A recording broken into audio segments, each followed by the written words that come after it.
Coming to you from an undisclosed location somewhere deep in the heart of the Santa Monica Mountains, I am your intrepid host, L.A. Marzulli. Welcome to a very special edition of Politics, Prophecy, and the Supernatural Report.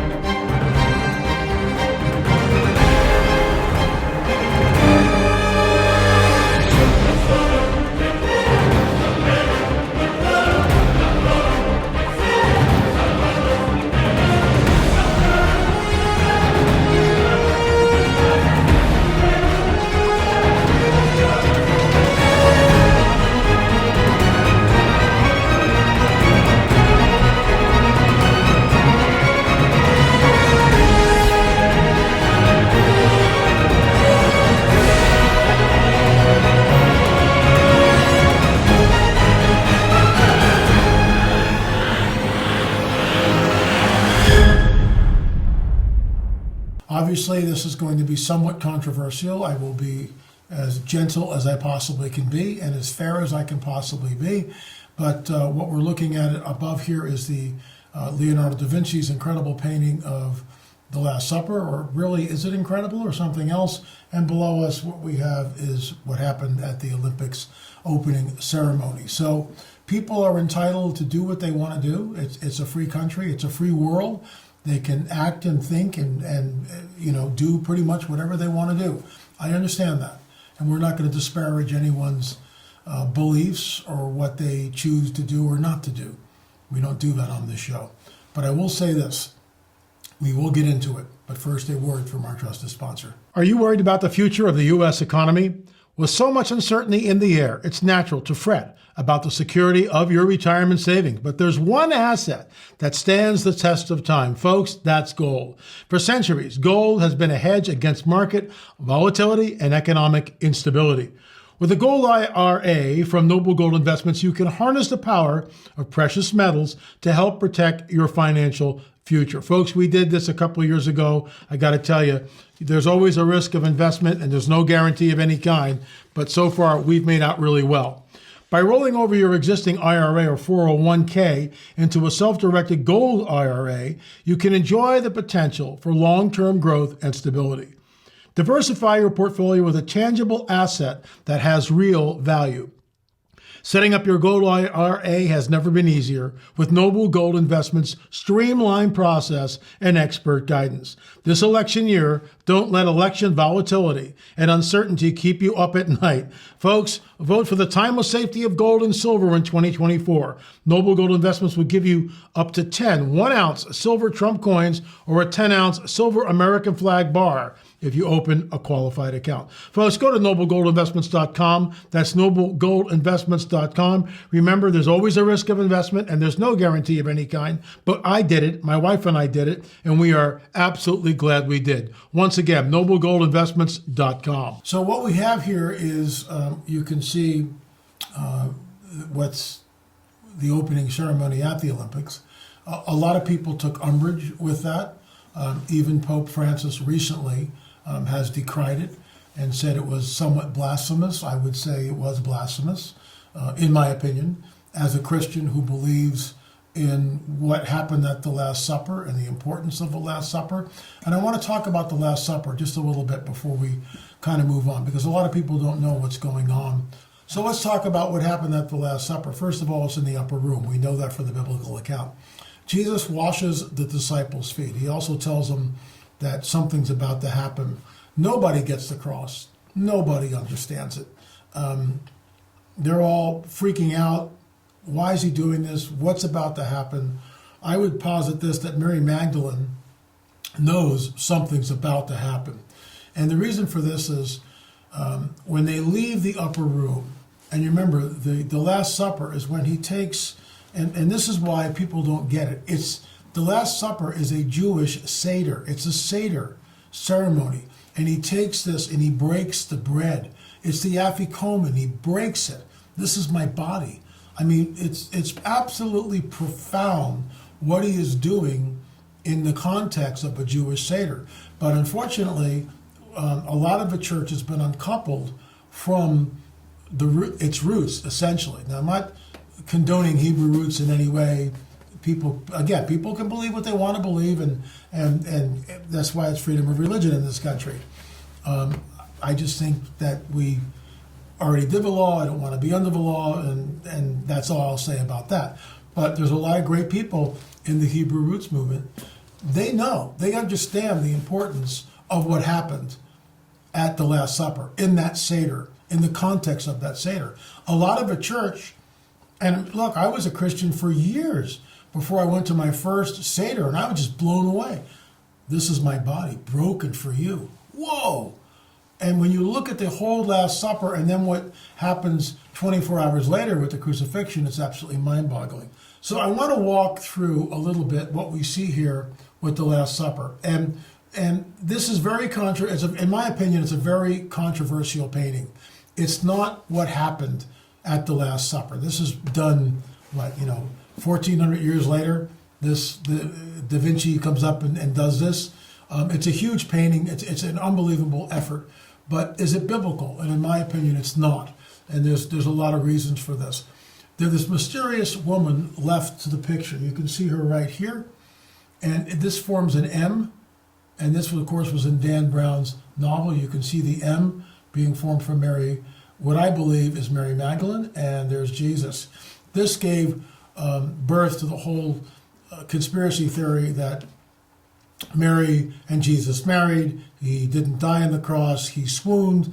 They got him, and they married. They went to France and had children. The children were the Desposiani, the heirs of Jesus. I don't believe that for a minute. I believe that Jesus loved Mary Magdalene. And I got to be careful here because I know some people will get all in a huff about this. So take a deep breath. Jesus is fully God and fully man. Do you agree? So if you do, then we can move to the next step. If you don't agree that he's fully God and fully man, then we can't. You're trying to tell me, as a man, Jesus might have been attracted to Mary? I'm just saying, we don't know. There's a pseudepigraphical text found in the Dead Sea Scrolls, which seem to point to that. In no way, and I want to make this really clear, in no way am I saying that Jesus, our Messiah, had sexual relationship with Mary. I'm not saying that at all.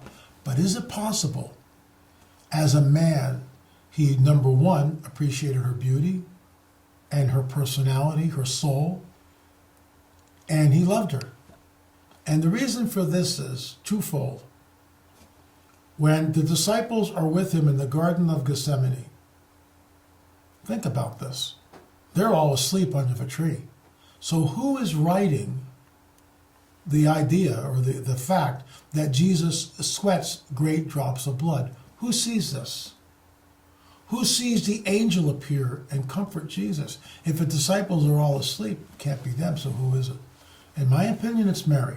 Mary knows something is up. She loves him. She loves him. Do they jump across that line? Of course they don't. That's where, with all due respect to Dan Brown and others of his ilk, that's where, and people again can believe what they want to believe about the Desposiani. I do not believe in the Desposiani. I do not believe, I want to make it really clear, that Jesus and Mary ran off to France and had kids. I do not believe that for a second. He ascended into heaven and he sits at the right hand of God and he's coming back soon, Revelation 19. But the disciples watch him go up. They watch him go up, and where does he go up into? A cloud. That's a whole other subject, and I digress, and I won't go there. But Da Vinci's picture is telling, because what we see here appears to be a woman. It definitely appears to be a woman. And then we also see the hand coming across the throat. We see a hidden dagger. There's a lot going on in this picture, which in my opinion is contrary to the biblical narrative. Let's go to the next slide. So there we see the dagger. We see the hand across Mary's, and I believe it's Mary. I mean, if that's John the Apostle, I mean, I'm just not buying it for a minute. I'm not. And this, of course, led to the conspiracy that Da Vinci paints Mary. And that's why we see the two figures together create the letter M. Do with that what you will. But this hand, by the way, that you see right here comes, where does that come from? Because it's not from this figure and it's not from this figure here. So where does that hand come from?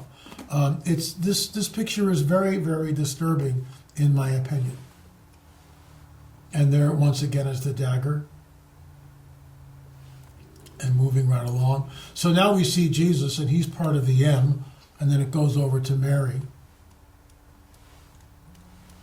And there's a really good shot of the M right there.